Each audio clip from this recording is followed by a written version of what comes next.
How are we doing today? So we're a small group, so I would want to ask you for a personal favor. For those of you in the back that want to move up a little bit so we could have a more of in-depth conversation and we could get the best value out of this next hour or so, if you don't mind.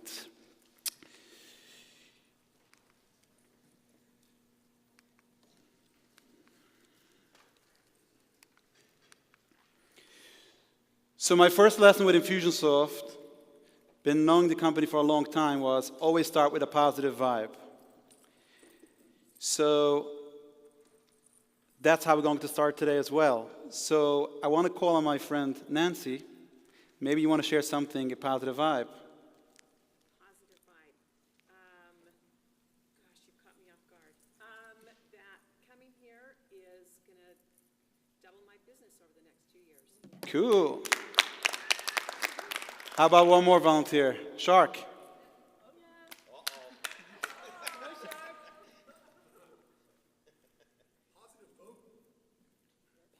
focus for this group is this amazing team from Hope in New York that's here today to showcase what they've done with their amazing customer.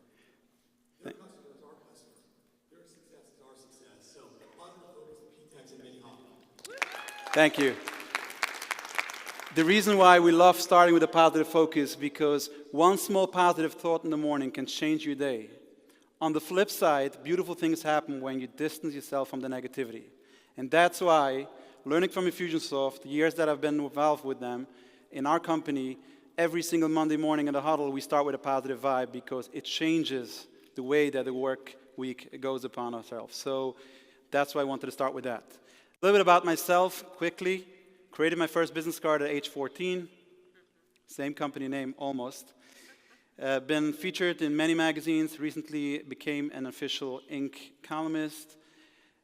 More importantly, for this crowd, been very, very much into the Infusionsoft ecosystem. My first icon was when they had about 50 attendees. Company was the size of about 25 to 30 employees. Been the Ultimate Marketer finalist 2012. And this year became part of the partner advisory group. So very much passionate about what the software could do, can do, seen it firsthand in our company, and I'm here to share some of the best practices and stuff, how we look at Infusionsoft or everything Infusionsoft could do for us and really help us get to the next level.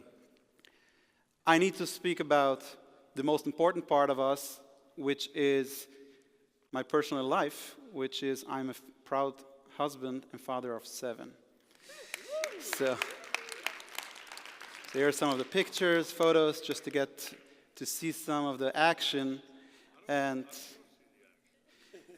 here's the rest of the family. I'm joking. About a company, P-Tex Group, very quickly, and we'll get to the content. We help growing businesses flourish.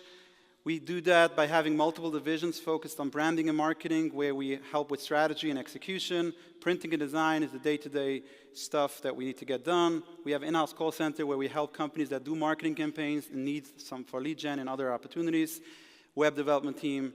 And now we have a dedicated lifecycle marketing team. And as we speak about it soon, you'll see why we really focused on lifecycle marketing. Some of the images, we get to have some fun, we play. These are images from our actual offices in Brooklyn, New York. We also do events, which is similar to those events. We have Karen Harrington, one of the sharks in the past. I want to start, which Infusionsoft told us to do this. The way this works is you should pay attention to the content because at the end of the session, you're going to have to rate the session, and we'll get to that in the end. So make sure to look out for the content. You should be able to rate it appropriately, and we should be able to be up there for the awards. Question. Do you ever feel like your business has much potential, but the needle isn't moving fast enough? So we all know we're passionate about what we do in life, in our business, but we also know that we want to see much more progress. We want to see the needle moving quicker. How many of you have spent much energy creating a marketing plan, but it didn't yield the results you wanted? We had this cool idea. We went to Icon. We saw what other people are doing. We're going to do it. but it didn't yield the results that we wanted? How many people looked at different ideas, how they could transform their business, maybe did bits and pieces of it? At the end of the day, they look back a couple of months later, it didn't yield the results. Do we have a show of hands? Have we all been in that game? Cool. I'm here to tell you that we all are in this together because we all faced it one way or the other with the life of our business. However, my goal to you, my promise to all of you that are attending today is that with the concept that we're sharing today, not only about our client, I want you to be proactively thinking out of the box how you could apply it to your business, because my goal is to start moving that needle, giving you strategies and foundations in thinking and the thought process to move that needle quicker than it's been moving till now. Change the way that you think for your business and for your marketing and so on and so forth, we'll see soon. That's the goal today. And my inspiration came one morning, which my team thought I'm crazy. I said, I got it, it's the monkey. People said, where's the monkey coming into this play?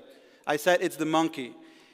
And my inspiration was because I asked the question, why do monkeys eat bananas? Anybody knows? Okay, pretty close. Anybody else wants to guess?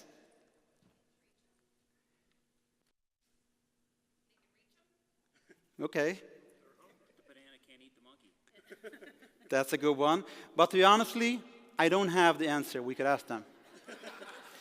However, by looking at the monkey, I learned other things, which is how do monkeys eat bananas? And I learned some insights of that. The first thing is a monkey will always grab another banana, even they're already full. They just ate a banana. We just saw the kid giving them a banana for their monkey. A minute later, they're almost done. They're already grabbing the next one. Wait a minute, didn't they just eat? No, they're just always grabbing the next banana. They eat each banana with the same excitement as if it's the first. Hello, is this your first banana that you're eating? That's how the monkey eats the banana. They see the stripe, the color yellow, they grab that banana. Sometimes you go to zoos that has the glass, they just try to grab that banana as if it's the first, with excitement as if it's the first.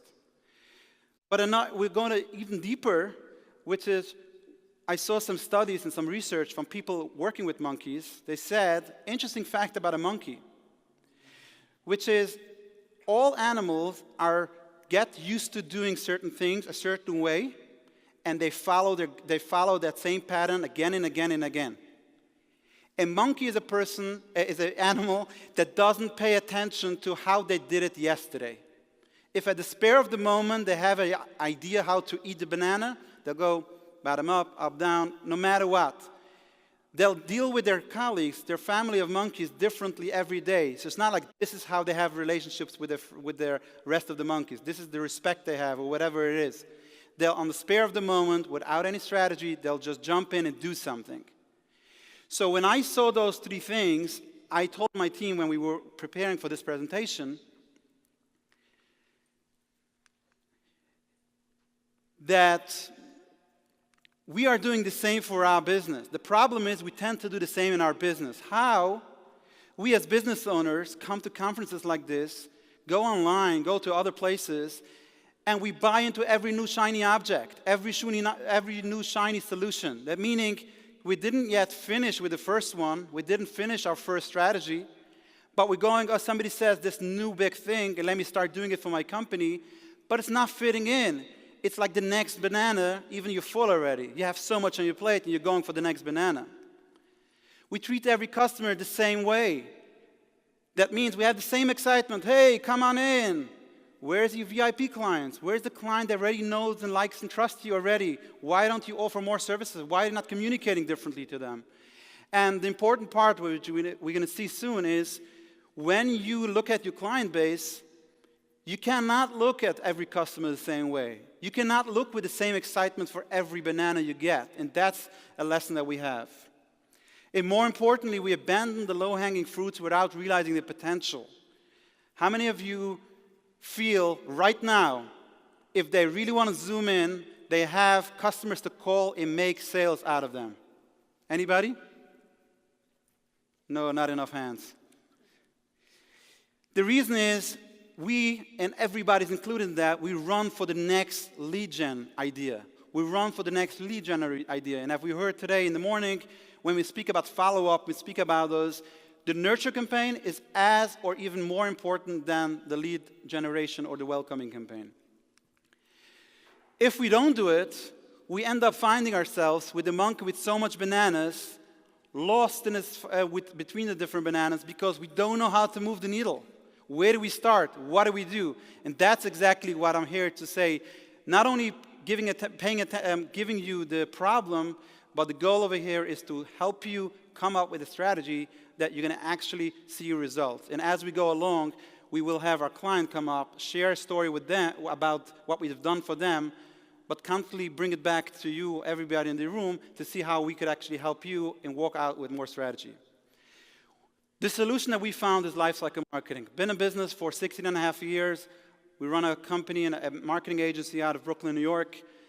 Been blessed to work with phenomenal brands, companies that are really in the growing phase.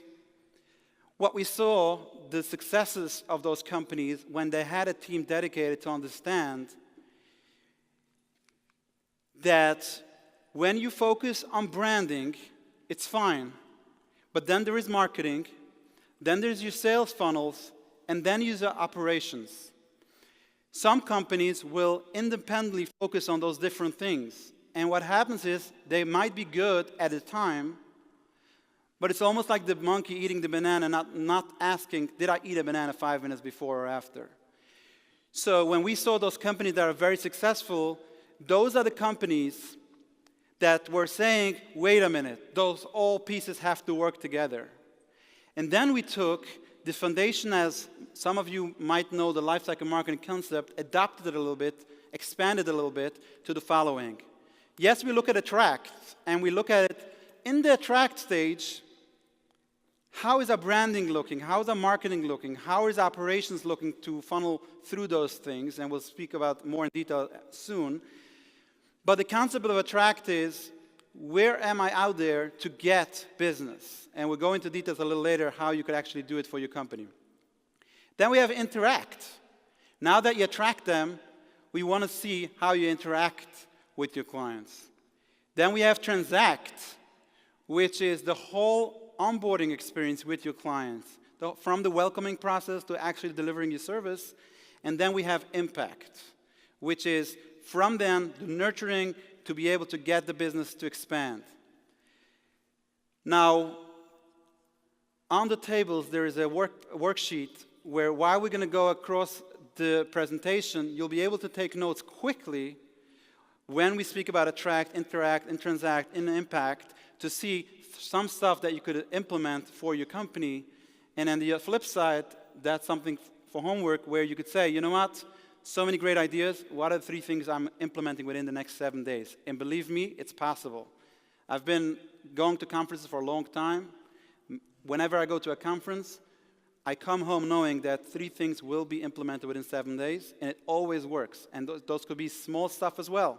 However, I commit 3 things within 7 days. But if you look at your business at attract, interact, transact, impact, you could look at it singular pieces, but if you have that mindset of how those pieces connect, the end of the day, what we found is this is how your business looks. It's a well-oiled machine because it goes from stage to stage to stage, and everything is well connected versus bits and pieces that are not connected. Now, as I mentioned before, we invested in a lifecycle marketing team.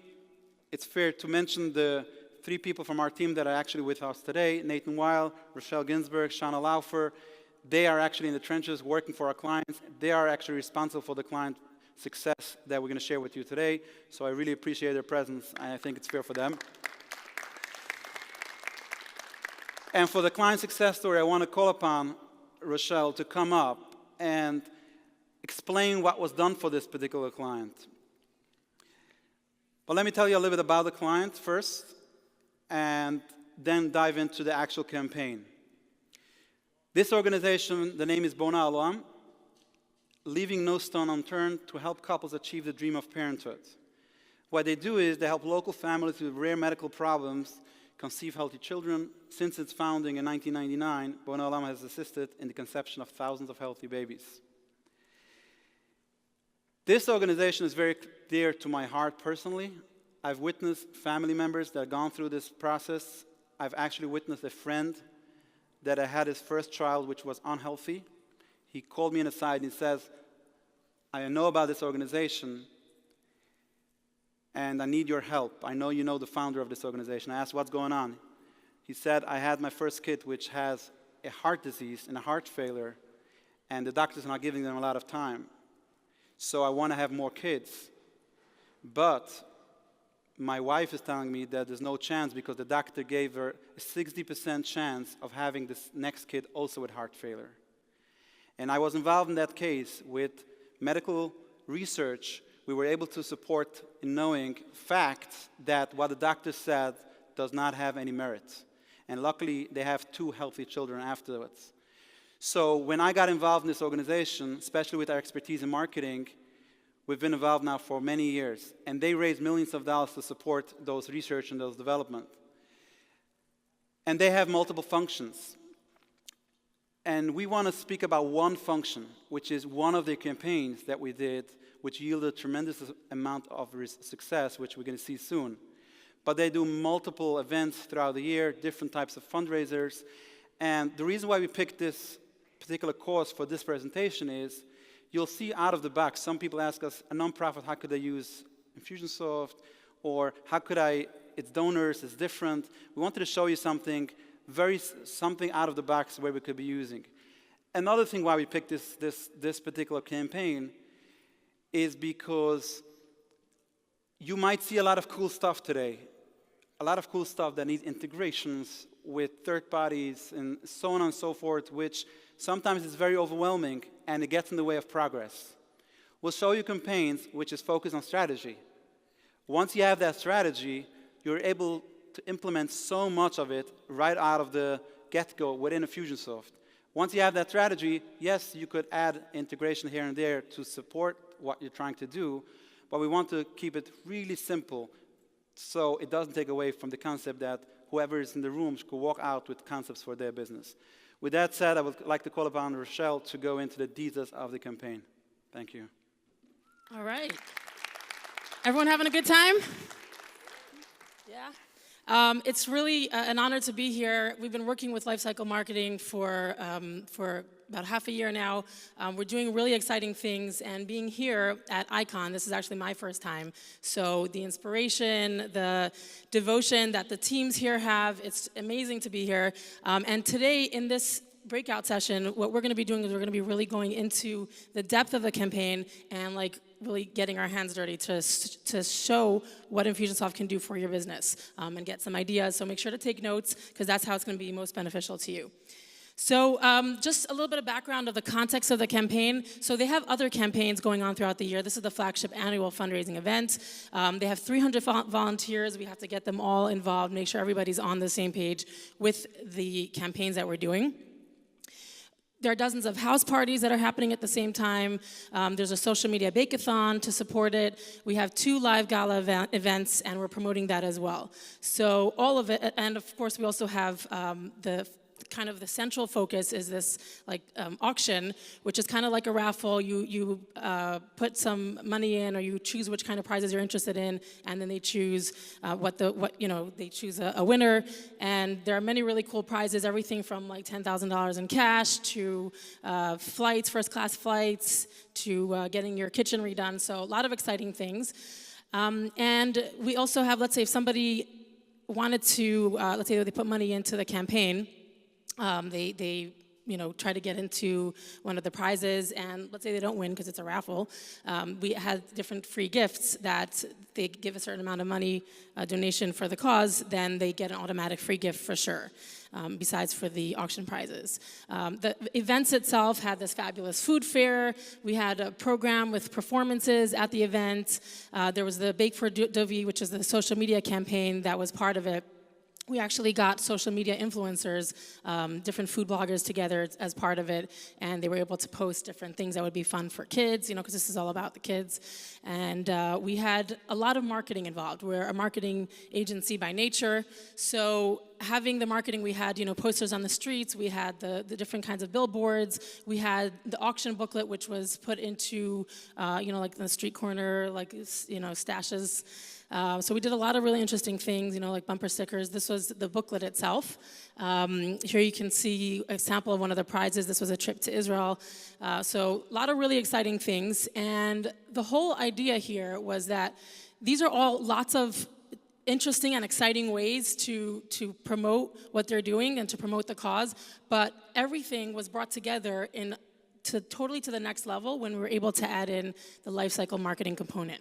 So our main approach when we go into it is all about the strategy first and then the execution is second. So lots of exciting ideas, but what's the strategy? What's the thought process behind it? When you're doing it with your business, you want to make sure that you have a plan going from beginning to end to make sure that everything fits in a certain way. You know what's going to happen at the next stage. And that's how we looked at it right in the beginning. So what were the challenges, right? The strategy had us look at what were the client challenges. So there are diverse donor groups. There are people who donated in the past, people who are new donors. We need to speak to them differently. Monetizing different mediums. There are all kinds of campaigns, marketing efforts that we did, and we wanted to make sure that we are able to get the most results that we can, and lifecycle marketing can support that. We also had these 300 volunteers. We want to keep them all in sync. And the messaging that we wanted to give them, some of them were emotional messages about the organization, about the cause, about why it's so important. And then some of them were just prize-driven, right? Some people just want to know about what cool prizes they can win, so we can focus on that.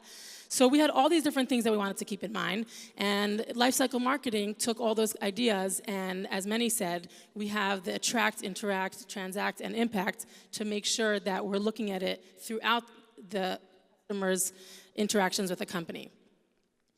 So the attract phase is all about what you do in order to draw people in, and also how you maintain communication with them. Meaning, it's not enough just to have a poster or to have a booklet, but you want to make sure that maybe they're not ready to order a prize right then and there, right? So you want to wait to be able to maintain communication with them and keep following up with them. So we actually had in the back of the booklet and on our posters, we had a little place for them to go online and put in their information so that we can keep talking to them. We told them, if you give us your phone number, just text this number, and we're going to send you specials. So there was a motivation, there was an incentive, something that they would want, and they had a way to follow up. And then we sent them an email just confirming that we also had them opt in. And then we started sending them prizes. I mean, we had them give them early bird packages, free gifts that they could get if they, do a specific amount, different things that just motivate them over time, constantly encouraging them to keep on getting new things. And this was a very cool campaign. It was pretty comprehensive, and of course, everything was about strategy. So we had it all planned out in advance.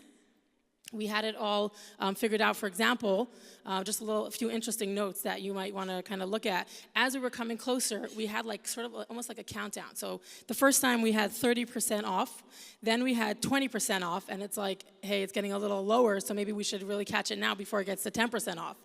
And then other campaigns had it the opposite. It was like, $500 free cash or $1,000 free cash. So we had different psychological approaches going into it, and all of this was planned out in advance. Another thing was making the most of past donors. So we realized in the attract phase, you want to get people's attention, right? So some people, they're past donors, they know about you already. You have their attention, but they're also maybe like sleeping. We realized not everybody was responding, but we knew they were kind of interested because they donated in the past. So we did a special campaign for the past donors, and what that was a personal email coming from the event coordinator who's here with us today, and he's going to be talking to us shortly, Solomon Blusenstein. And so it was a personal email coming from him, and it basically said, as a past donor, we want to give you, in recognition and appreciation of what you've given to us in the past, we want to give you a free entry to the $10,000 auction drawing. All you have to do is click here, just to confirm that you want that. So, of course, not everybody responded right away, so we sent another email. Yes, you want it? Like, yes, I want it, or no, I do not want it, and not interested. So if they're not interested, we stopped bothering them. We didn't have to come back to them anymore. If they were interested, and sometimes the kind of reverse psychology, wait, no, I am interested. So then they press the button, yes, I'm interested. I want my free ticket. And then we actually sent them that confirmation. Okay, we got you. We entered you into that drawing. And if you buy a minimum of $100 worth of auction tickets, I'll throw in another $75 for free. So, we showed appreciation for what they did, and we give them a separate incentive idea in order to encourage them to be a part of it again. And this was also done via text message. We had a very simple thing. They just, personal text message coming from the coordinator, and they just had to write, 10K, and they were able to enter it. So, as we spoke before, we want to bring it back to your business, this particular stage. So in your business, ask yourself, what are the different types of clients you want to go after? When we ask this question from our clients, people say, I want to go after everybody. Good. If somebody comes to you and they want to buy the product, of course, take the money and deliver the service. However, if you're going to spend marketing dollars, if you're going to spend your effort on going after target markets, you really need to ask yourselves, who is my target market? Who is the ideal client that I want to go after? Once you know that, you have to ask yourself, where are they hanging out? Meaning to say, I've seen so many companies, the entrepreneur maybe is very much into social media, and therefore they spend 5 hours a day on social media. Their client base is not, or maybe is not enough to justify 5 hours of the entrepreneur's time. People going to trade shows, I've seen that, so I'll say it as it is, to please their ego. People are basically going because the CEO wants to be next to the other booth. They're not converting there because their clients are not even there. So once you know who your clients are, ask yourself, am I attracting them in the right place? And if not, where are they hanging out that I should be able to attract them? More importantly is, once you want to attract them, you have to ask yourself, what would attract them to your products or services? Meaning to say, what are the different pain points? What are you going after that they should want to buy from you?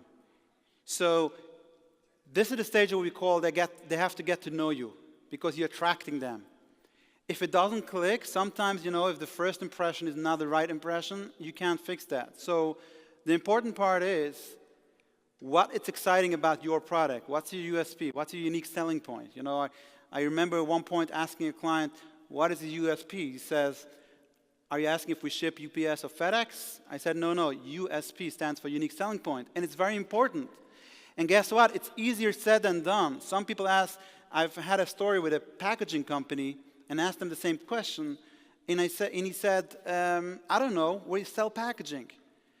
5 minutes later, I said, hold that, take it back. And I asked him, tell me a story you are most proud of, that you helped somebody in the packaging as a customer. All of a sudden, he started giving me 1 or 2 stories.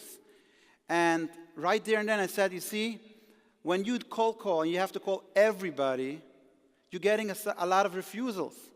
But if you could share this story to people that really this is appealing to, all of a sudden you have a unique selling point right there and then. So we have it. We all have successes in our businesses. And we just have to extract that. And that needs to be important. When you work on the attract stage, this is what you need to do for your business. More importantly, today's day and age is, what could you use to collect lead information? Now, I know a lot of companies go fully digital because we could track more. We have more information available because it's digital.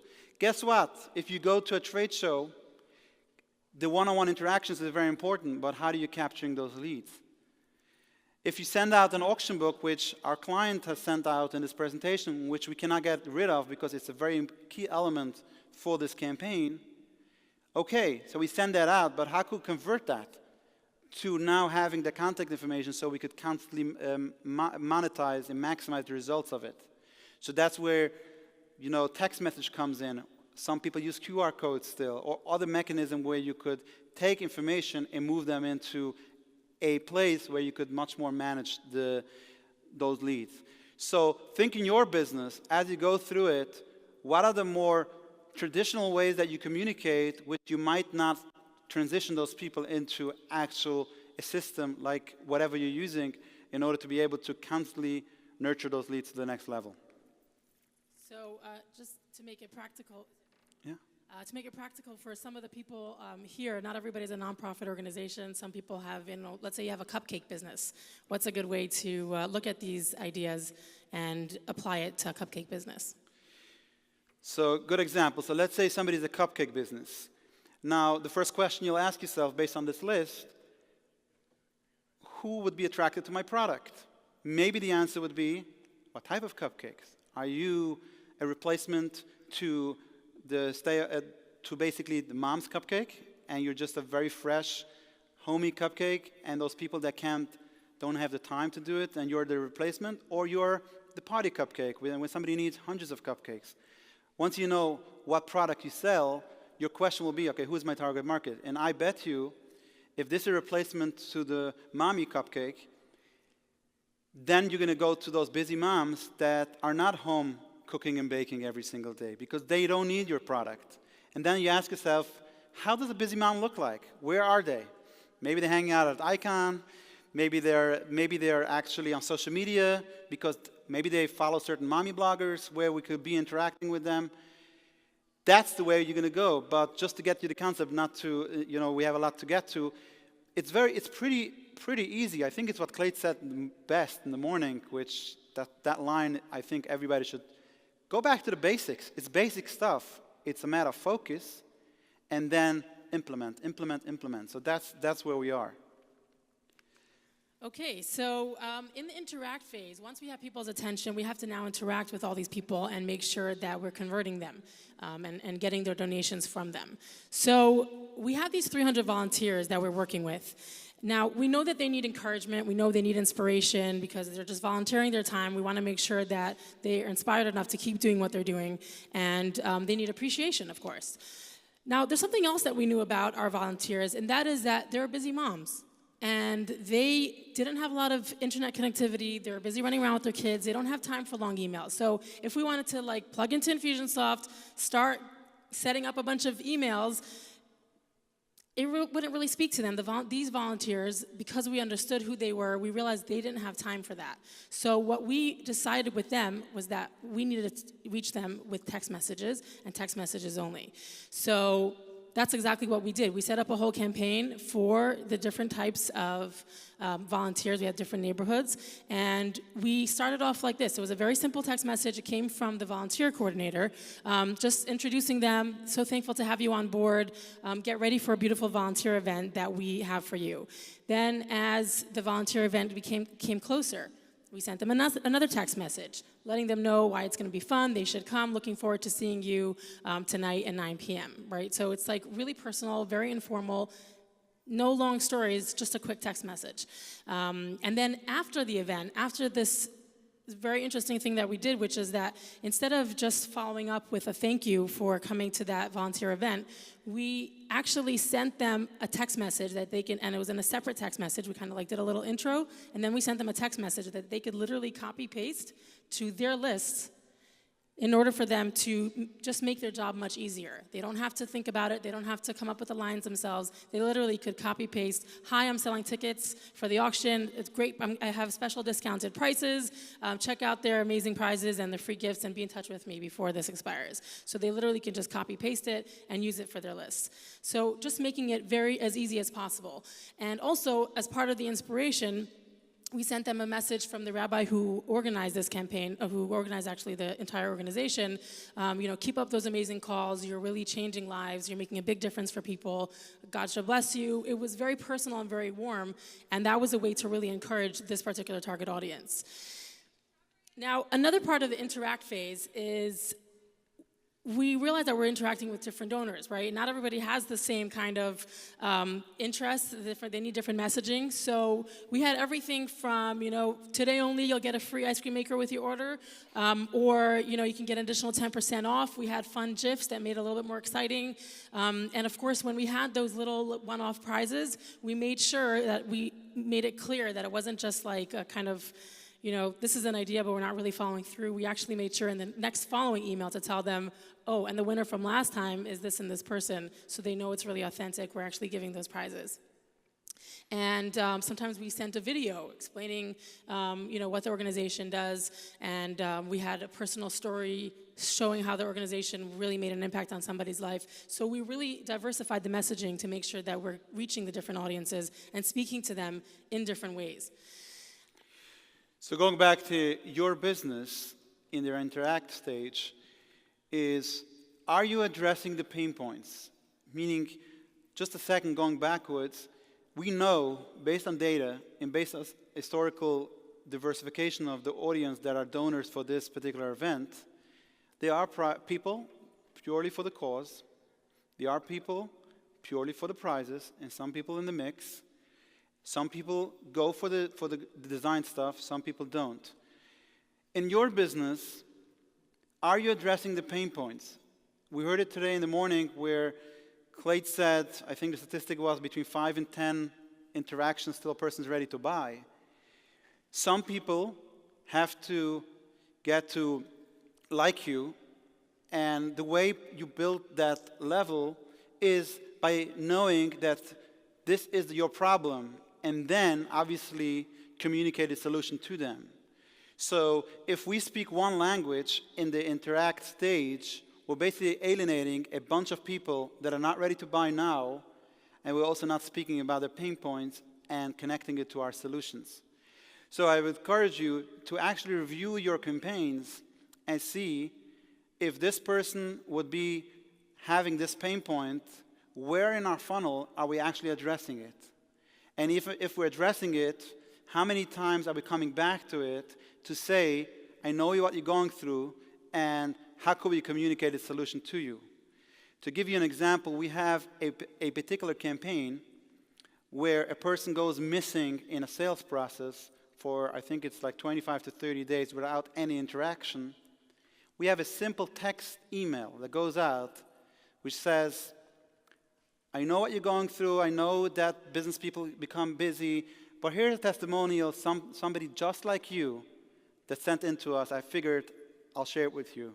Talk to you soon. When you have available, when you get some time, just reply to us.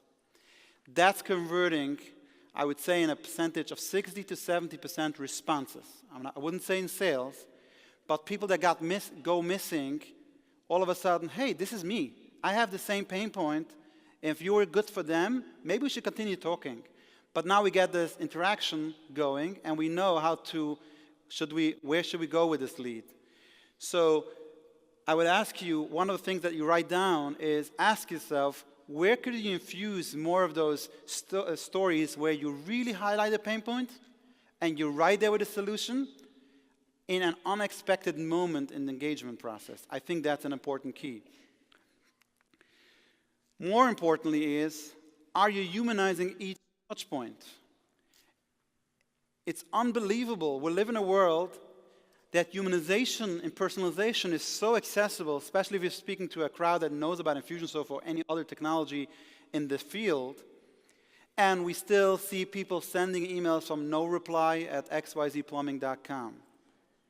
How many people has responded to a no reply? Okay, how many people don't even pay attention to those emails?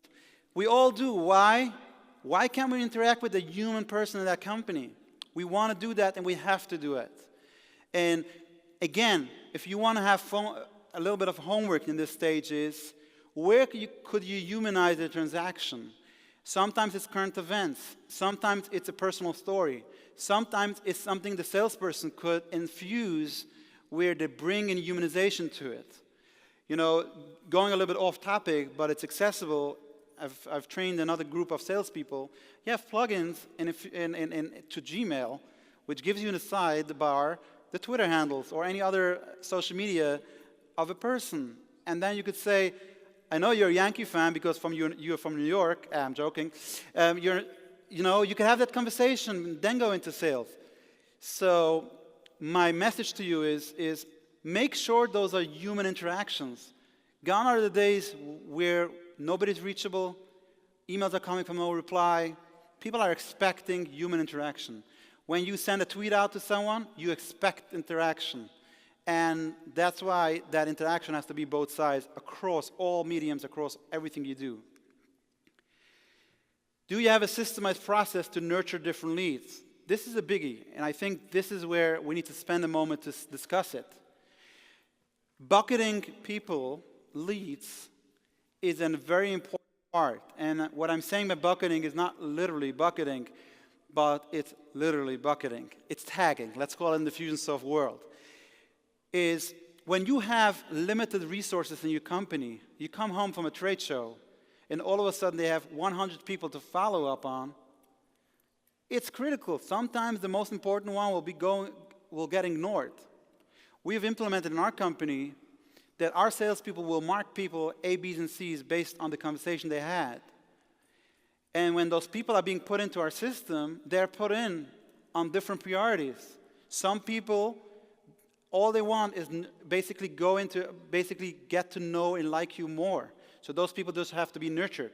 Other people are expecting a phone call, which reminds me, some people, I was once at a sales training session.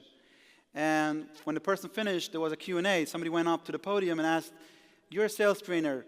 I'm a newbie in sales. Would you recommend I do cold calling, I do sales calls on Monday morning? And the person says, really? I don't know if it's a good idea, but it's definitely not a good idea that you are in sales. He says, what do you mean? Depending where you are with that relationship. If you're really cold calling, of course you're not doing it Monday morning. If the person told you on Thursday, follow up with me beginning of next week, you're on top of your game. You're following up Monday morning. The same is with our systemizing our process for nurturing leads. I have so much fun when I speak to a business owner, ask him, how many cold calls do you guys do? Oh, it's so overwhelming. We always do these campaigns. We never get to do cold calls. How many calls do you do for past clients? Well, we should do it because we tell our sales reps to follow up every 30 days or 60 or 90 days with our clients, but we don't get to do it. And I asked him this question. This particular piece alone, I think if you implement it, is worthwhile the whole hour. Which is, I asked him, why are most people not doing it? He says, I don't know. And I call in a salesperson in front of their manager. Ask him, why don't you do cold calls? I don't know where to start. Where should I start? Why don't you call your existing clients? There's so many. Where should I start? I'll spend more time figuring out who to call than actually calling that person. And that's the number one reason people don't make cold calls or follow-up calls to existing customers, because they're overwhelmed. Okay, I have a bunch of clients. Who should I call? My VIP client? Oh, this guy, my VIP client. Oh, but I spoke to him yesterday. Oh, so I don't need to make any phone calls. What we do when we do integrations with Infusionsoft or stuff like systemizing, even speaking beyond Infusionsoft, just systemizing your process, if you know after 30 days you only have to call people that are actually 30 days after the sales cycle, maybe it's 5, maybe it's 3. If you have 8 hours in your work day, could you find time to call 3 people? The problem is we spend more time in figuring out who should call, so we don't get to do anything of it. But that's where you have to systemize the process to nurture your leads. Question? Yeah, so Clayton Mask this morning, he mentioned you're getting his swing set place. So how would you look at some of the interact phase for that swing set guy? So it's just exactly what we just discussed now, which is, Clayton spoke about distraction, and people are busy running the company. I bet you could be that person that gave the estimate for the swing set probably had 14 estimates to give. So he went ahead and gave 14 estimates, and then he went back to installations and stuff like that. But if he took note that Clayton said, I'm ready to buy, and he put that note into a system where he knows this person's ready to buy, this person said that they're going to be moving in a year, and therefore they want to estimate how much a swing set cost, if you bucket them together, they get when you're next in line.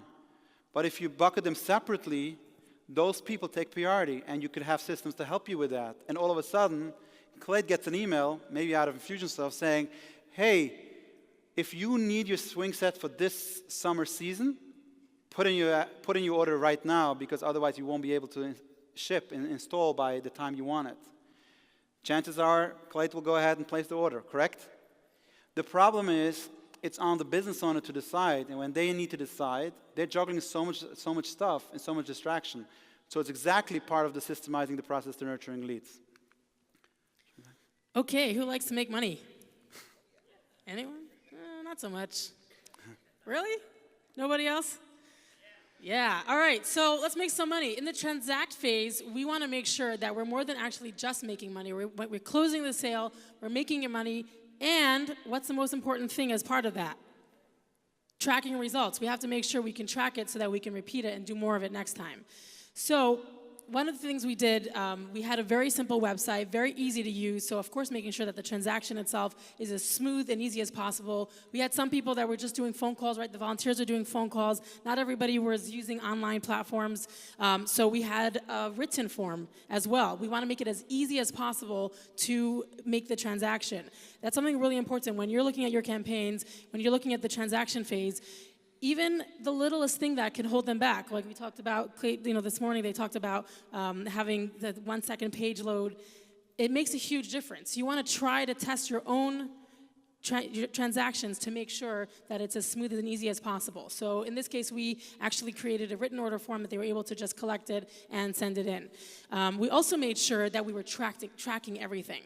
So what that means is that embedded in all the emails, and whenever we had any of the specials, we wanted to see which ones were converting, which of those emails, not just the open rate, but which ones were actually making the sale. So we included, in addition to different coupon codes, we also made sure to include links inside the emails that made sure we were tracking and we were able to adjust all of our campaigns accordingly. We saw, okay, this one is working, let's do more of that. This one's not working, let's stop doing it. So a few ideas there, and in your business. Yes, so in your business, I think this is the most important critical element that if I could advise business owners where you could really shine and stick, really be different, is focusing on the transact phase. And this is, we'll try to, obviously with a nonprofit organization, especially for that campaign, it's very limited. But for our business, we want to expand on that. The first thing is, how do you welcoming new clients? I've seen statistics, 87% of people that buy online will hit refresh in the inbox expecting to see something. That's how far we went, because people want to almost expect that, acknowledge that I just bought from you. So they hit close out the browser, they hit refresh in the inbox to see something. Now, typically, if you have a simple, decent e-commerce website done, then you get they get something, which might be an invoice, might be a confirmation, and that's about it. But how cool is it if you could put a person behind it? How cool is it that you could make it a little bit more personal? For us in PTEX, we have a sales team. Most of the people don't interact with me on a level in the sales process. But when the opportunity is awarded, a few minutes later or an hour or two later, they get a welcome email from me personally. You know what it says in that email? And that email says very simple. I know you have choices, and we thank you for choosing us. And in any case in this experience, if you feel that you need to reach out to me directly, this is my email, and I'll respond to you directly. What does that do for a relationship? It shows them, no matter how small your transaction is, you get access to the CEO of the company. It also does for me, for me personally as a CEO, instant feedback. I could get good feedback on the sales process. So, I could get an email, oh, Rochelle, Nathan, they're great. The experience so far is good. I'm looking forward for the completion of the service. But more importantly, sometimes, and we all have it, the hiccups or the delays, I'll get that instant feedback as well. But I gave that platform, the person should give me some feedback. And they feel special, and I tell them that they have choices. Well, let me go even a step further. If you're a loyal customer of a company, and all of a sudden you get this email, and then 3 months down the road you buy again, and you get the same welcome. Huh? I thought I'm your customer. With personalization, they get a different email. They get an email saying, thank you for the loyalty. I'm excited that you're actually we're going to be working again, or we're going to continue to work. Those are the things in your transact process that you need to think about. And what I would encourage you now, and if you take the strategy and you go afterwards and you do a little bit of homework, is what is your current buying process? How does it look like? Where does it start? Where does it end? And more, going a step further is, how does it synchronize seamlessly with your internal process? This is something which we sometimes don't pay attention, and everybody could be better no matter how good you are with it. Which is, how many times have we worked with a salesperson for 4, 5, 6 months, finally bought a product, gave him a credit card, and we didn't get any acknowledgement, or we didn't even get information, what's the next step? Have we ever had it? We bought something, the sales process was so close, I want to help you, I want to see you succeed, I feel this is the solution for you, and finally you sent an email, boom, this is my credit card information, or you completed it online. All of a sudden, you don't have that feedback. Why can't you create your internal process and then send them out an email, thank you, this is what you should expect next. It usually takes 2 weeks to get to you, then we'll have the discovery call, stuff like that. Service provider, this is our process. Expect a phone call from our account producer, they'll reach out to you. We have it. We have different people for sales, different people for managing the accounts. Immediately there's an introduction saying that, thank you for the loyalty, thank you for the business, I want to introduce you to this account producer, they'll take over and they'll make sure, but I'm here for you, I'm not abandoning you. That's exactly what we mentioned. And once you think about it is, how can you better the experience? How can you make it easier, less communication back and forth, give them the information at one shot? If you know that this is going to be 2 weeks till you get to them, and when you get to them, you'll need certain pieces of information, don't send them the day of the consultation, oh, by the way, we're having a consultation at 12, could you just prepare your numbers and information and the stuff like that? They had 2 weeks now. Send them an email, we'll have a meeting in 2 weeks from now, this is our link to our calendar, this is the pieces of information you need to prepare. How much smoother is that experience? And the better you are, it comes across as a person seeing, oh, those people really want to see me succeed. And this is across every industry, and I feel this is an important factor where we broke it out of the typical lifecycle marketing where we call transact, which we include a lot of the internal processes, and how that syncs up to your client communication.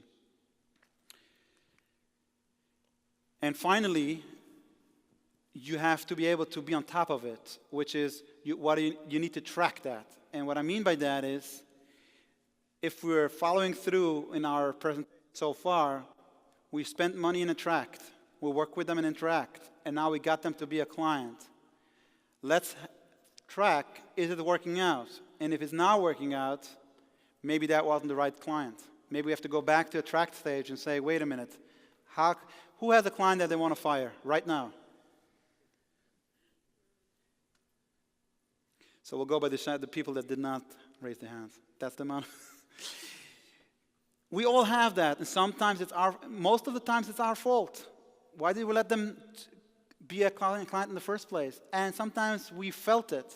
So when you have your onboarding experience, you control that, and you could see those signals. And if something is not right, you go back to see, okay, how could we have changed our language in Attract? Maybe they thought we're going to deliver way more than we promised them.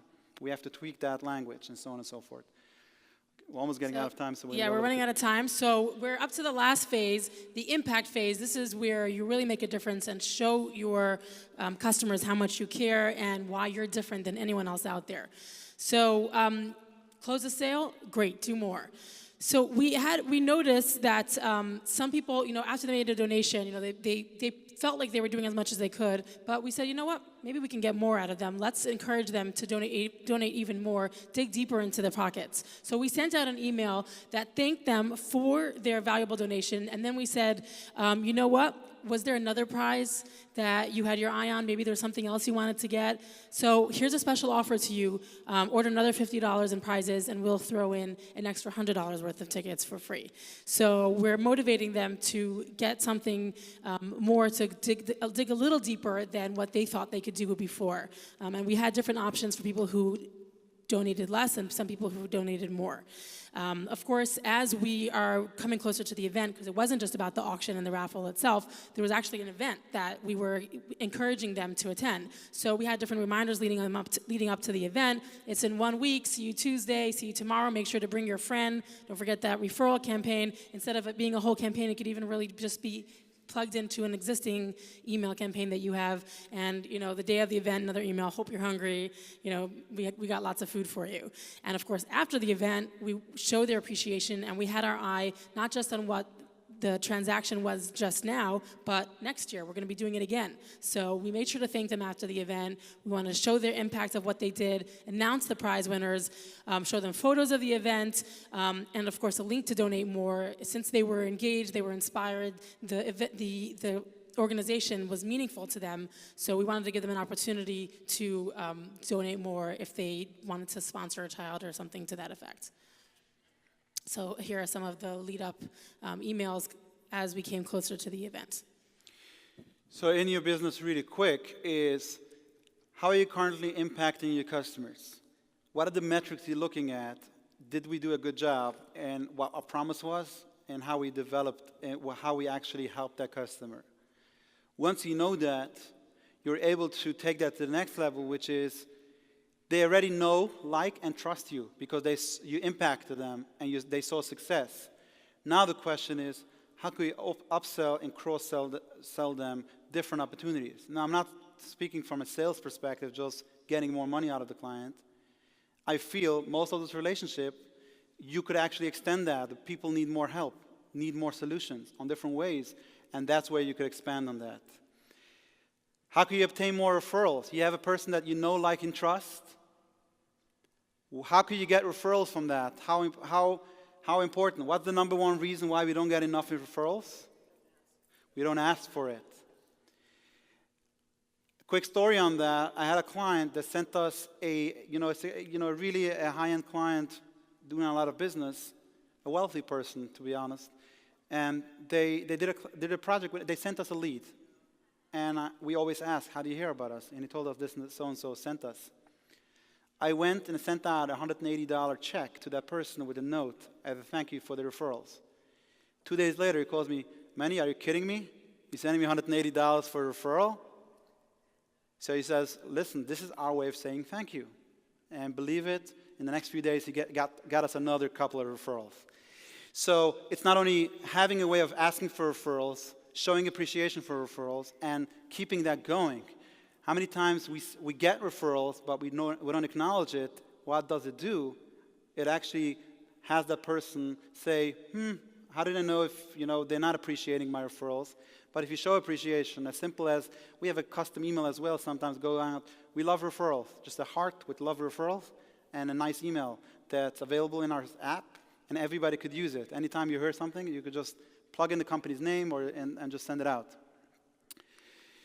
And the most important part of this nurturing campaign is staying in front of your customers. And we as entrepreneurs love creating stuff. We all do. And a lot of times, you would focus on all the stages we discussed before, but then after the transaction, we're done. We need to stay in front of our customers. Just recently, a couple of weeks ago, we got an email from a person that we don't know. He's saying, you guys printed our catalog a couple of years ago, a couple of 100,000 catalogs, and we need to reprint it, but we need to make some edits. Who could we connect to? And I called that company, and they remembered half of the name of the printer. They didn't even name, so our name was pretty similar. They searched online and they called us. What we took out of that is, poor company, they spent to invest in that relationship, they're not in front of their customers, and they let the customer now searching 2 years later. Maybe it's 2 years, but guess what? Who knows when they're going to be continue to do business with us. Stay in front. It could be newsletters. It could be different tips and advices. It could be just phone calls once periodically. But guess what? You could create systems that it's manageable. And I think that's key for your business. Going back, people say, oh, this is so much going on for this nonprofit organization. The client is not involved in that. The client gets a calendar. That's as simple it has to go. Why? Because if you have a strategy first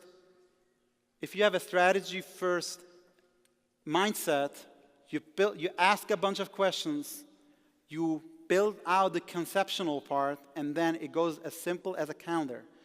Person running the organization, we'll hear in a minute from him, knows what's happening, knows what to expect, so you don't have to rush from one piece to the other. And I want to share with you the results. The results for this particular campaign, not for the company or the organization in total, for this particular campaign, it used to be about $1 million of revenue. With implementing lifecycle marketing, we got it to $1.5 million just by focusing on lifecycle marketing implementation. But entrepreneurs don't love only financial numbers. For me, they doubled their donor list, which as if you run a nonprofit or even a business, you know how important that is. So they have now more people to constantly speak about the cause and maybe follow up on different campaigns. They had a 78% donor retention from a year before, which most of the time we would run getting new donors, we would forget about existing donors. But because they had some of those lifecycle marketing implemented, they were able to keep most of those donor retention to be able to be, again, customers. But I want to call up Salman Blumenstein for a second to speak about the next piece. Because when we spoke to him, we told him what we're doing, that we're going to be showcasing this. He didn't speak about the numbers, because the numbers speak for themselves. He spoke about the next part, which is the control of success, what it did for him as managing this whole process, what it did for him. And we're going to end in 2-3 minutes, and we have a free offer for your contribution by being at ours. So let's stay around the next few minutes, and then we'll close up.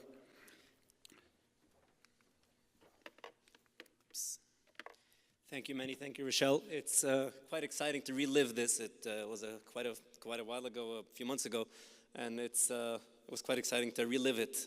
So yes, as Meny just said, when he asked me, what is that one value that you saw out of this whole campaign, and I instantly said it was the control. The control of direction. You know, I do a lot of events throughout the year. Most of them are within the few hundreds. Within the few hundreds, I can kind of know who my target is and work my messaging around that. But when my target is 15,000, it kind of is beyond my capacity to figure out my messaging. So I have two options. I can either gamble, you know, come up with something that sounds cool, send it out, and hope it works, or I can direct and I can control the direction. So I like to use the analogy of a car. You drive a car and the road's changing. If it's a clear sky, it's easy. It's almost intuitively. You don't even. It's not something people think. Oh, I have to direct my car. It's easy. But do that with zero visibility, and it kind of is a different story. What PTEX and their lifecycle marketing did is it kind of made it clear visibility with directing my campaign, and that was amazing. Clear direction is a necessity while you're in the driver's seat, but it's really, really valuable when you're mapping out your journey in advance, and that's what we're looking forward for our next campaigns after we did this year. So again, the system allowed me to make personal connections. Direction. So on such a volume-based campaign, you need to know where you direct your efforts. The next thing that I feel is key is we had control in the personalization. Since we put them in buckets, as we said, I was able to personalize. It's a campaign of tens of thousands of target audiences and mass emails, street campaigns. It's not personal, but when you just one example, you had that one text that went, or email that went out personally from me. For me, it not only brought the personality in it, it also started a conversation, and the conversation, especially when it's personal, is key. I'm just forgetting to hit that button. Another part of personalization, which is equally important, is the not interested part. We had the leverage of going much wider with our initial list because we weren't afraid to test it and see, if you're not interested, we didn't bother you again, and we didn't lose them in future events that we had throughout the year. And that was very powerful. The next thing that I feel that we discussed is the volunteer management. We are very different than businesses with that. The volunteers are key. They help us with everything, and we love them. The problem is they're just volunteers. We have no leverage over them, and we can't hold them accountable. So we have to come up with a solution and making them do and get the results that we want. So this system allowed us to do three things. It allowed us to communicate to them efficiently. Volunteers don't like to have miscommunication on what we want them to do. It allowed us to give them, limit their work load. So we give them the text, we give them the tools they need, and best of all, it gave us the power to personally thank them and recognize their work, and sometimes works better even than paying someone to do something. The best part, which I liked about it, is we manipulated 15,000 people with a team of 3. And I sometimes laugh about that. So I want to thank Rochelle and Meny and his team for giving me this opportunity to do this campaign. It was really exciting. And best of all, stop monkeying around and start doing business. Thank you. So I want to speak about this just for a quick moment. I think in the next 3 days, you're going to hear a lot. Double your sales, get leads, convert leads, conversion rates, and stuff like that. But ultimately, wouldn't you want to know manage your success? Wouldn't you want to know that with limited resources on the fingertip, I know what I'm doing? Wouldn't you want to know that I could manage my people properly because I know where to focus on? And I think part of the success of this event is having it all, because you have that ease and the peace of mind. How we do it: strategy first, execution second. We build it out with a life cycle marketing blueprint that we built out, and we want to give it up. We are going to show you appreciation for sticking around. We are going to give away one blueprint as a free raffle. What we do is we basically do a discovery meeting with you. We have you prepare for that. We take all your information about your company. Going back, we develop it on those stages. So attract, interact, transact, and impact, taking your branding, marketing, operations, and sales, and we're building it all out in a deliverable blueprint where we tell you exactly where you need to start automating, where are the things that you need to have client communication, and we end that blueprint with the criticals, almost like the priorities that you must get done, and then are the stuff that you should get done, and so on and so forth. Please do it for us, do it for our client, does great work. This is a contest, and we're going to be, I hope you got did you get some value out of this session? So they have only one way of doing it. You have to rate the session by opening the Icon app, click on the agenda, find and select the session survey, and rate us on those 3 questions. If you do that, we'll be forever grateful. Hopefully, we'll be able to help again more this organization and the many life it affects. We're giving it away. How to win it? Just text the word blueprint to this phone number, blueprint to 718-831-6866.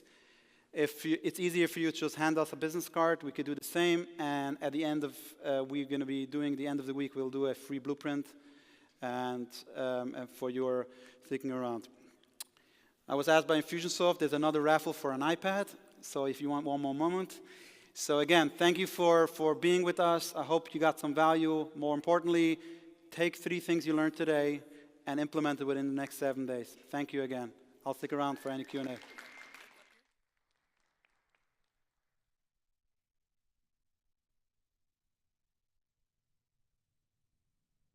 Perfect. Perfect. Mic 2, there we go. All right, guys. Hey, let's give them a big round of applause. That was awesome. That was great information. So, we're going to be giving away 3 iPads during the rest of the conference. So if you're interested in winning an iPad, what we want you guys to do is text ICON to 480-360-4303. Text ICON to 480-360-4303. What you're going to get is you're going to get a text message back, and it's going to ask you to do a review. Do a review for the session that you were just in. So these are some talking points. Who you are. We like you to say who you are. Name yourselves.